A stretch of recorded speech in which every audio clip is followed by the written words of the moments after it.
सनातन धर्म में कई एकादशियां आती है, लेकिन अपरा एकादशी का महत्व अत्यंत विशेष माना गया है।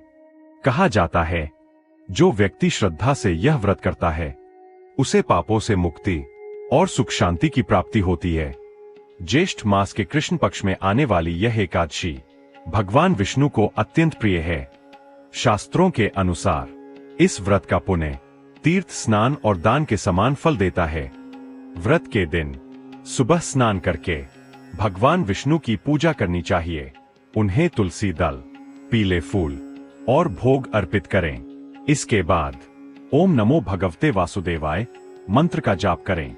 इस दिन क्रोध, झूठ और तामसिक भोजन से दूर रहना चाहिए। अब सुनिए अपरा एकादशी की कथा। प्राचीन समय में महिध्वज नाम का एक धर्मात्मा राजा था। वह भगवान विष्णु का परम भक्त था, लेकिन उसका भाई वज्रध्वज उससे ईर्ष्या करता था। एक रात उसने राजा की हत्या कर दी और शव को जंगल में पीपल के पेड़ के नीचे दबा दिया। अन्यायपूर्ण मृत्यु के कारण राजा की आत्मा प्रेत बनकर भटकने लगी।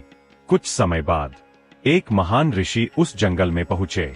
उन्होंने अपनी दिव्य दृष्टि से उस आत्मा का दुख देखा। राजा की आत्मा ने मुक्ति की प्रार्थना की।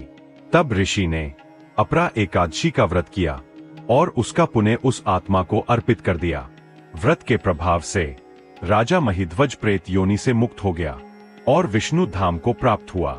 तभी से अपरा एकादशी को पापों से मुक्ति देने वाली एकादशी माना जाता है। यह एकादशी हमें सिखाती है कि सच्ची भक्ति, पश्चाताप और भगवान का स्मरण मनुष्य का जीवन बदल सकता है। भगवान विष्णु की कृपा हमेशा उन लोगों पर बनी रहती है जो सच्चे मन से उनका स्मरण करते हैं।